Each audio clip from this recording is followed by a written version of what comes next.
Remember this about God. God always chooses grace over guilt. Somebody say grace.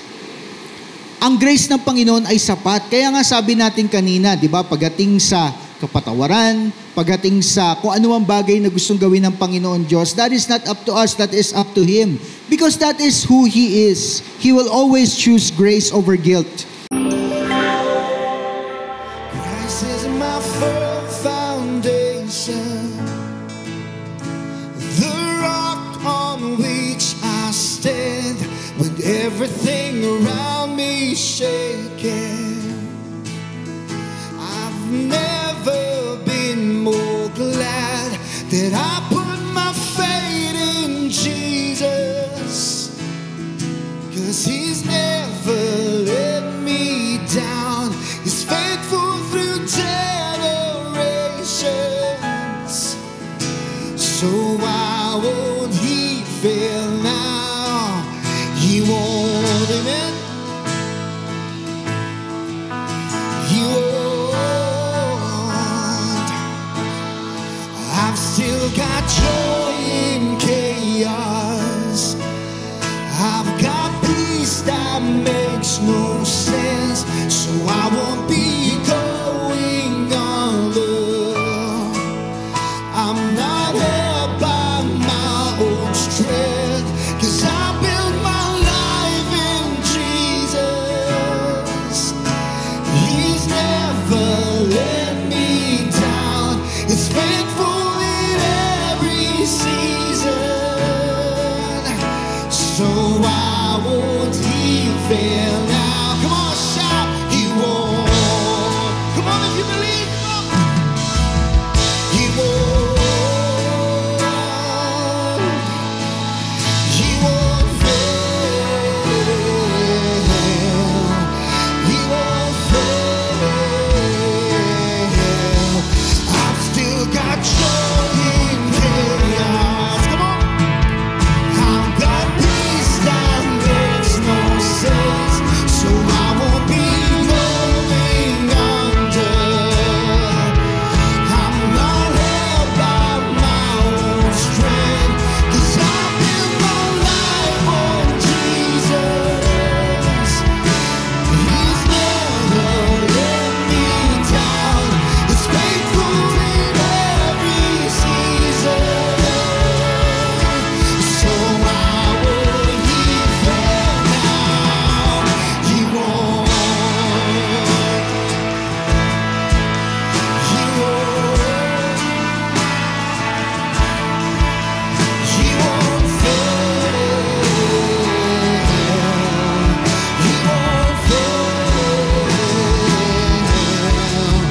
He won't. He won't. He won't fail. He won't fail. You are with me. You are with me, God, in every season. You never change, God. Your word is true, Jesus. So while we're standing here to testify how good, how faithful you are, God. Everybody sing this. The rain came, the wind blew, but my house was built on you. I'm safe with you. I'm gonna make it through. The rain came, the wind blew, but my house was built on you. I'm safe with you. I'm gonna make it through. Come on, raise your voice. Say, rain came, wind blew, but my house was built on you. I'm safe with. Come on, let's hold on the promise, God.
Wala po tayong series, but definitely we are here to learn and we are here to discover. So I felt this would be a good particular chapter, from the Bible to study for many reasons. Okay, una-una po dito po sa babasahin po natin na talata na ating po pag-aaralan. Dito po nanggaling yung life verse na binigay po sa akin ng Panginoon Diyos. At mamaya sasabihin ko po kung alin yung verse na iyon. And second is that, it is filled with so much imagery or illustration about our life as Christians and as believers. At take note po, dito po sa book na ito ay maraming prophecies about Jesus Christ. So ayan po. So ang title ng ating message which will be taken from the book of Zechariah chapter 3 verse 1 to 10 is From Filthy to Forgiven. So again, wala pong series, so this message is a standalone message. So kung handa na po kayo, samahan niyo ako as we read from Zechariah chapter 3, starting from verse 1. Then he showed me Joshua the high priest standing before the angel of the Lord, and Satan standing at his right side to accuse him. The Lord said to Satan, "The Lord rebuke you, Satan. The Lord who has chosen Jerusalem rebuke you. Is not this man a burning stick snatched from the fire?" Now Joshua was dressed in filthy clothes as he stood before the angel. The angel said to those who were standing before him, "Take off his filthy clothes." Then he said to Joshua, "See, I have taken away your sin, and I will put clean garments or fine garments on you." Then I said, "Put a clean turban on his head." So they put a clean turban on his head and clothed him, while the angel of the Lord stood by.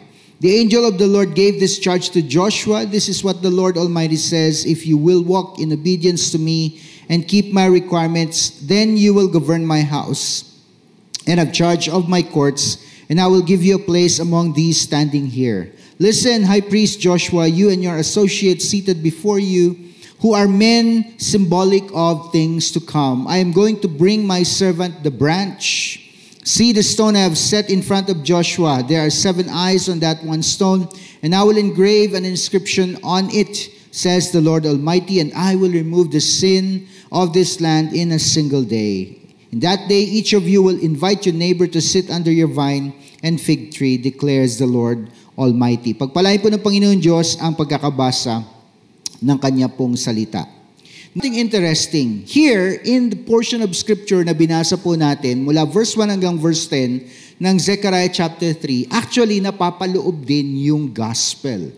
And as we go through it, because we're going to study the whole chapter of Zechariah chapter 3, makikita po natin kung bakit nasabi na nandito rin ang gospel sa kwento na atin pong binasa. Okay, ano yung una-una makikita po natin sa binasa po natin? First, we have Satan the accuser. Now, the Bible says in Revelation chapter 12:10, wala po dyan sa screens, si Satan, he is the accuser of the brethren. Trabaho niya po talaga yan.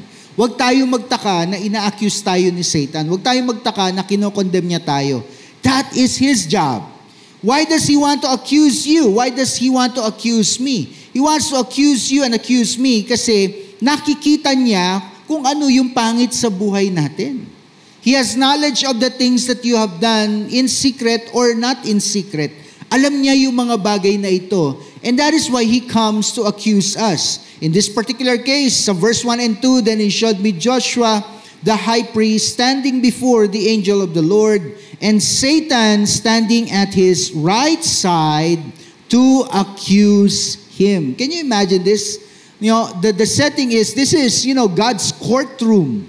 Courtroom ni Lord to. Pero nandun si Satan present para i-accuse ang isang kagaya ni Joshua. And take note, he is a high priest. Mamaya makikita natin yung significance niyan. But the Lord said to Satan, "The Lord rebuke you, Satan. The Lord who has chosen Jerusalem rebuke you. Is not this man a burning stick snatched from the fire?" So okay, we have the image of a courtroom. We have Joshua standing before the Lord, and there is an angel beside him. And sabi nga, si Satan, the accuser, is hurling accusations against him. Now, Walang mali doon sa mga accusations. In fact, they may be so accurate, yung mga accusations na binabato ni Satan, kung sino man ang makakarinig nito, sasabihin ay guilty talaga. Diba? Wala nang magagawa, guilty talaga sa kanyang mga kasalanan. Pero ang point here is that, hindi yun ang naging basihan ng pagpapatuloy ng kwento. You know, what were the words? What were the possible words that Satan would have hurled against his target? And in this case, si Joshua the high priest. You're not good enough. You've messed up too much. You are filthy. God can't use you. Pero ano sabi ng kwento natin? This is how God steps in and responds. The Lord rebuke you, Satan. Pag sinabi nating rebuke, ibig sabihin, I do not accept, I reject, I cancel all your words. Bakit ganun ang sinabi ng Panginoon? Remember this about God. God always chooses grace over guilt. Somebody say grace. Ang grace ng Panginoon ay sapat. Kaya nga sabi natin kanina, di ba, pagdating sa kapatawaran, pagdating sa kung ano ang bagay na gustong gawin ng Panginoon Diyos, that is not up to us, that is up to Him. Because that is who He is. He will always choose grace over guilt. Because if God always chooses guilt, walang sasapat sa atin. Because the Bible actually says, all have sinned and fallen short of the glory of God. Walang exempted doon sa description na yun. Lahat ay nagkasala. At lahat ay hindi umabot dun sa standard ng Panginoon Diyos. The Bible says here, sabi ng Panginoon, look at this man. Isn't this man like a burning stick snatched from the fire? Bakit? Sinasabi ng Panginoon, hindi ako papayag na maubos siya. Hindi ako papayag na tuluyan siyang ma-extinguish o masunog. That is God. That is how gracious He is. And because this man was subject to the fire, ano ngayon na makikita at mapapansin sa kanyang pananamit? He is now wearing filthy clothes. Somebody say filthy clothes. Sabi sa verse 3 and 4, na Joshua was dressed in filthy clothes as he stood before the angel. And the angel said to those who were standing before him, take off his filthy clothes. Then he said to Joshua, see, I have taken away your sin and I will put fine garments on you. Now, ang paglalagay ng fine garments ay hindi para maging proper. I'm sure if you stand in a courtroom, even if you are the accused, kailangan nakabihis ka na maayos. It's just your way of acknowledging and respecting the court na siyang naglilitis sa iyo. So, hindi po ito patungkol sa bagay na iyon. Ang pinag-uusapan dito ay yung spiritual state, or let's make it general. We are talking about our spiritual state before God, because apart from Christ, we are filthy, madumi tayo. Sabi nga natin kanina, all have sinned and fallen short of the glory of God. Yet despite of that, tignan po natin kung ano ang ginawa ng Panginoon Diyos. Sabi rito, He doesn't tell, okay, Joshua, madumi ka, umalis ka muna dito, maligo ka. That is not what He did. He gave a command. Anong sabi? Remove his filthy clothes. Si Lord mismo ang nag-utos, tanggalin yung maduming damit niya. He removes the filthy clothes and says, I have taken away your sin. Again, that is what? Grace. Somebody say grace. Ano nangyari pagkatapos na tinanggal yung maduming damit? Nilagyan ng fine garments, malilinis na garments. When God placed fine garments on Joshua the high priest, ano nangyari dito? He doesn't just take away your sin. He gives you something new. Ano yung mga bago na ito? He gives you the robe of righteousness. Katanggap-tanggap ka na, karapat-dapat ka na. Look at you, you look good. Next is new identity. Somebody say new identity.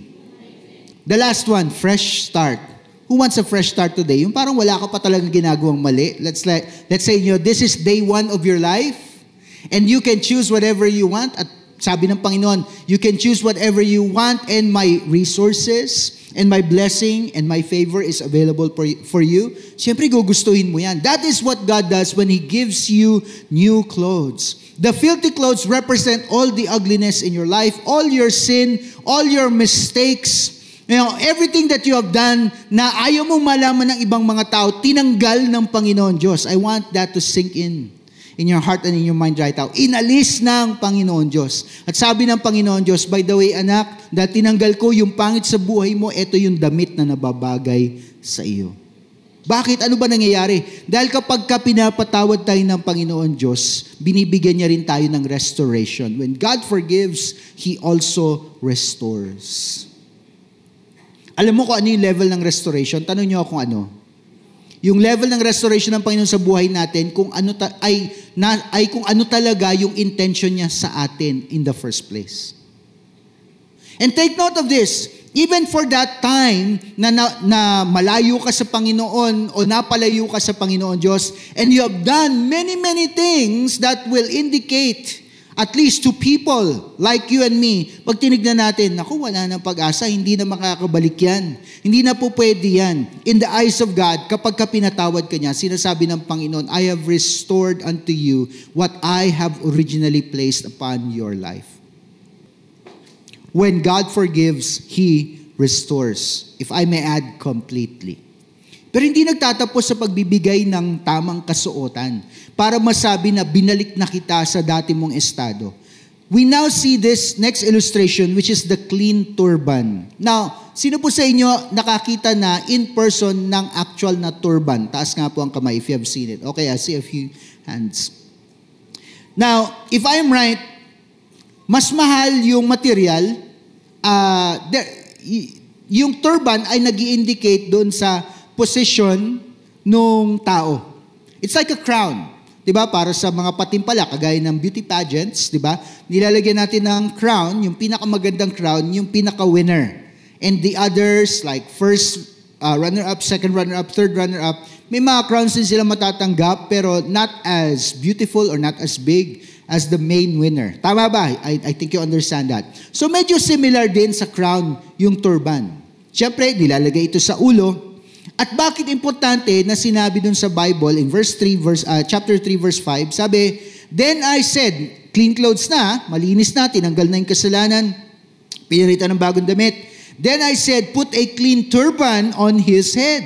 So they put a clean turban on his head and clothed him while the angel of the Lord stood by. Bakit mahalaga na nilagyan pa muli ng turban?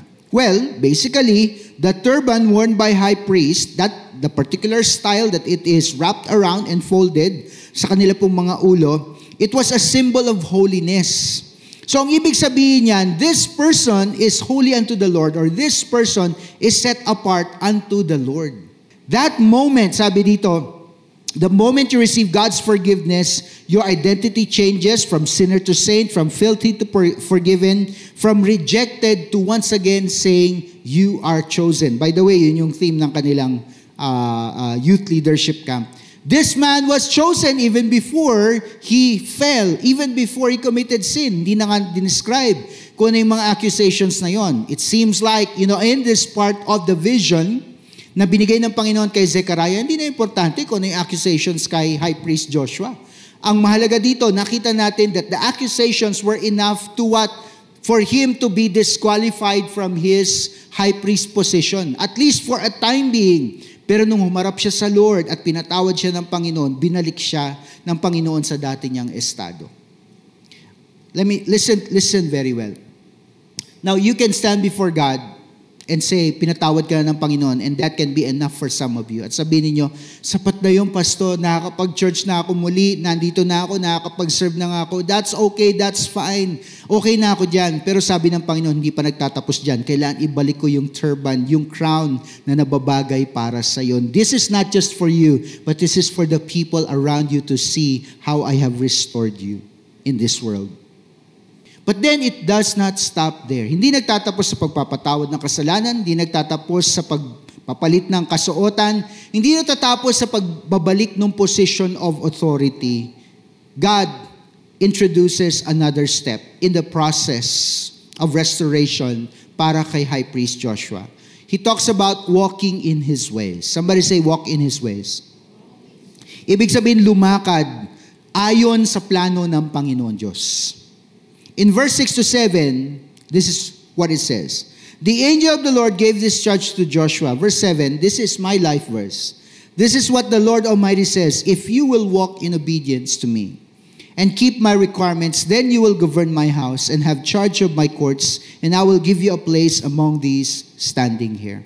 But I've learned earlier on na when you read if in the Bible, ibig sabihin, meron ka munang kailangang gawin, kailangang ma-accomplish mo yun bago mangyari yung susunod na sinasabi ng Bible o ng particular verse o ng particular scripture na iyon.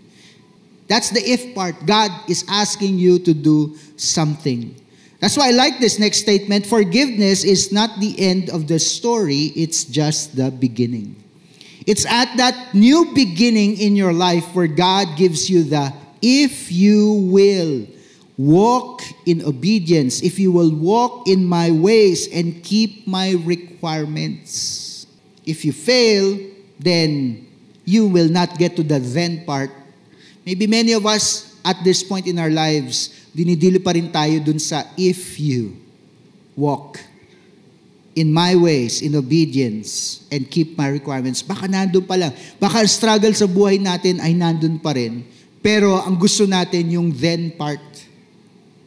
Na maganda kung alam na natin kung ano yung then part, pero kung di pa natin alam, sa araw na ito, ipanalangin mo, Lord, I want to keep your requirements. Pero ano yung then? Ano yung pinapagawa mo sa akin? Why? Because forgiveness is not the end, it is just the beginning.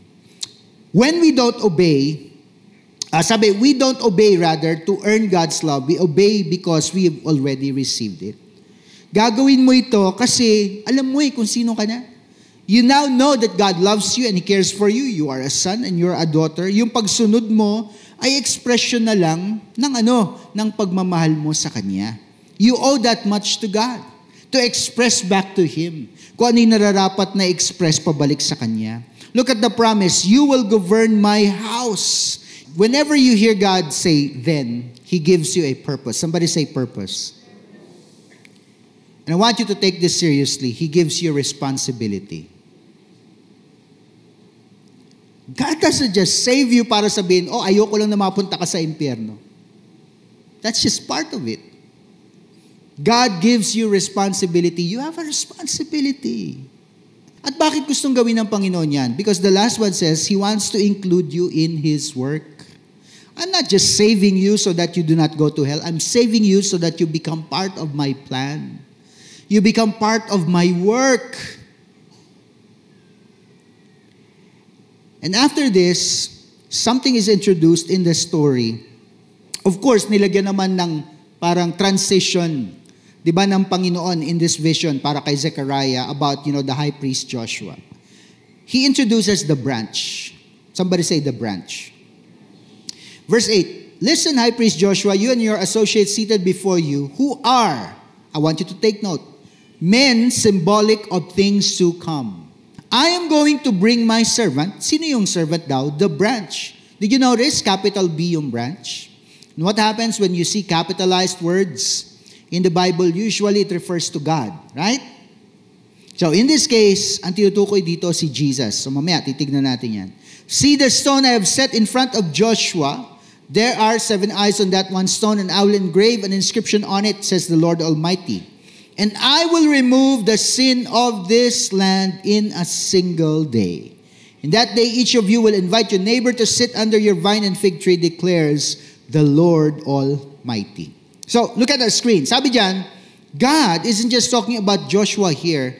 May transition. He is now pointing forward to the Messiah, and He is Jesus Christ.